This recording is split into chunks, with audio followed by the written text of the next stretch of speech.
जय श्री कृष्ण। आज हम बात करेंगे कि हम कैसे जानें कि हमारे लिए कौन अच्छा है कौन बुरा, कौन हमारा भला चाहता है कौन हमारा बुरा चाहता है। हम कैसे जानें कि हम किसके साथ नज़दीकियाँ बनाएं और किसके साथ हमको दूरी बना के रखनी चाहिए। इससे भी ज़्यादा ज़रूरी है कि किसके घर का हम भोजन करें और किसके घर का भोजन ना करें। ये हम कैसे जानें, इसका मैं आज आपको बहुत अच्छा समाधान बता रही हूँ। यदि आपने ये माना, यकीन मानिए आपकी ज़िंदगी बदल जाएगी, आपकी ज़िंदगी खुशियों से भर जाएगी। क्योंकि जब हम डिसीज़न लेते हैं जो उसी के ऊपर हमारे पूरे ज़िंदगी का प्रभाव पड़ता है। इसका एक समाधान सबसे अच्छा बता रही हूँ कि जब भी आप किसी से मिलें, चाहे वो 2 घंटे मिलें या 4 घंटे मिलें, आप अपने घर में मिलें या उसके घर जाएं, किसी रेस्टोरेंट में मिलें, किसी गार्डन में मिलें, कहीं भी मिलें, बस आप जैसे ही उससे मिलने से अलग हों, जैसे आप 2 घंटे मिले या 4 घंटे मिले, उससे मिलने के बाद जब वो चला जाए या आप अपने घर आ जाएं, 2 मिनट अपने आप को दीजिए। 2 मिनट अपने आप को दीजिए, आँख बंद करके सोचिए, उसके साथ बिताए 2 घंटे या 4 घंटे जो भी आपने समय बिताया है, वो समय आँख बंद करके सोचिए आपको कैसा लग रहा है। यदि आपको उसके साथ बिताए वक्त में के बाद उसको आपको अच्छा लग रहा है, आप बहुत उत्साहित फील हो रहे हैं, आप प्यार महसूस कर रहे हैं, एक आपका कंफर्टेबल जोन बन रहा है, आप सोच रहे हैं इस व्यक्ति से 2 घंटे मिला, पता ही नहीं चला टाइम कैसे निकल गया, अब मैं इससे दोबारा कब मिलूँगा, उसके साथ चाय पी, कितना आनंद आया, आप उसके साथ प्यार में हो रहे हैं, आपको और मिलने का और वक्त बिताने का दिल कर रहा है, तो समझ लीजिए वो व्यक्ति आपके लिए बहुत अच्छा है। ऐसे ही इसका उल्टा, आप उस व्यक्ति से मिले जिससे भी आप अभी मिले हैं, वो चला गया, सिर्फ 2 मिनट आप अपने आप को दीजिए, आंख बंद करिए, शांति से उस आदमी के बारे में सोचिए कि उस व्यक्ति के साथ आपने कैसा टाइम बिताया। यदि आपको अंदर से बेचैनी महसूस हो रही है, गुस्सा आ रहा है, आपको एक अनकंफर्टेबल जोन लग रहा है, आपको लग रहा है फालतू में 2 घंटे बर्बाद कर गया, चाय भी मज़ा नहीं आया, कैलोरीज भी चली गई, और इस आपको दिल करे कि इससे फ़ोन नहीं उठाऊंगा, इसका फ़ोन स्विच ऑफ कर दूं, आपको उलझन सी होने लगे, समझ जाइए वो व्यक्ति आपके लिए बिल्कुल अच्छा नहीं है। इसके लिए सबसे ज़्यादा ज़रूरी है भोजन भी। जब आप ये जान लें कि आपके लिए कौन अच्छा है कौन बुरा, उसके बाद जो अच्छा नहीं है, आपका भला नहीं चाहता है, उसके घर का, उसके हाथ का भोजन आप ना करें। इसका मैं एक आपको बड़ा अच्छा उदाहरण बता रही हूँ जिससे आपकी ज़िंदगी बड़ी आसान हो जाएगी। एक बार एक सेठ सेठानी थे, उनके घर में कोई बच्चा नहीं हो रहा था, बड़े परेशान थे। उन्होंने डॉक्टर्स को दिखाया, पूजा पाठ कराया, लेकिन कोई बात नहीं बनी। लेकिन थोड़े टाइम के बाद ही उनके घर में एक लड़का पैदा हुआ, एक पुत्र पैदा हुआ।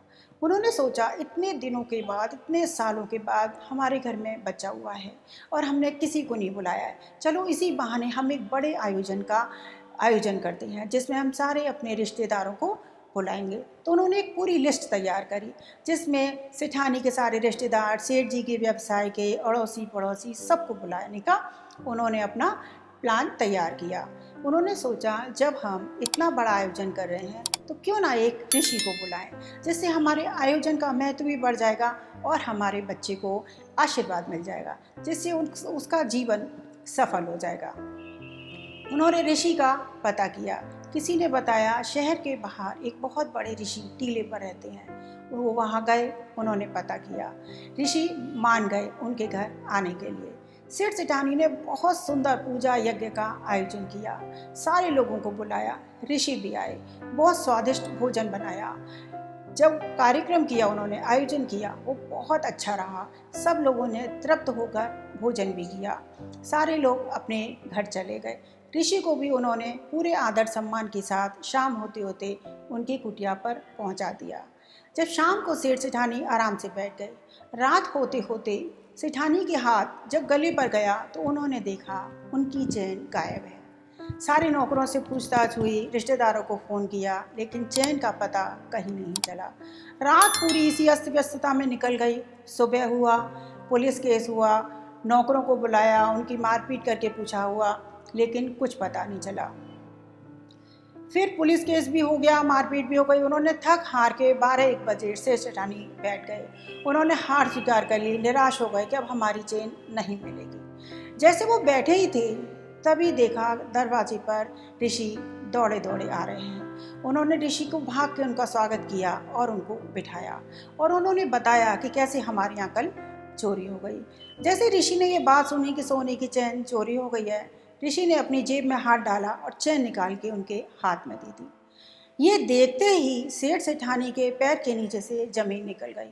उनके मुंह से कोई शब्द नहीं निकला, बस यही बोल पाए, ऋषि जी आप, हमारे लिए सोने की चैन की कोई वैल्यू नहीं थी।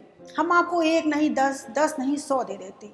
जो बात थी इम्पोर्टेंट वो ये थी कि हमारे यहाँ चोरी किसने की, ये कृत्य आपने कैसे कर दिया, आपने कैसे कर दिया।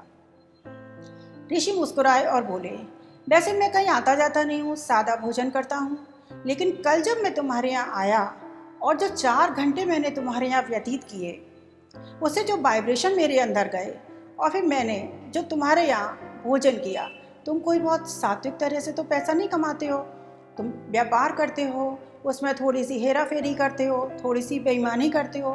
तो वो भोजन जब मैंने किया तो मेरा तन मन और बुद्धि अशुद्ध हो गया। जब मैं वॉशरूम में हाथ धोने गया तो मेरा हाथ कैसे तुम्हारी चेन पे चला गया और वो चेन मैंने कब उठा के अपनी जेब में रख ली, ये कृत्य मेरे से कैसे हो गया, मुझे पता ही नहीं चला।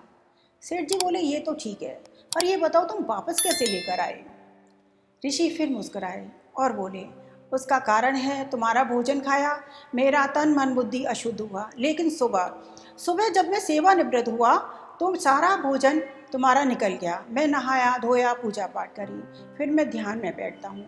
तो जैसे ही मैं ध्यान में बैठा, ध्यान में बैठते बैठते मेरा मन तन शुद्ध होने लगा और धीरे धीरे जब मेरा मन पूरी तरह शुद्ध हुआ तो अचानक मुझे लगा ये कृत्य मुझसे कैसे हो गया, ये काम मैंने कैसे कर दिया।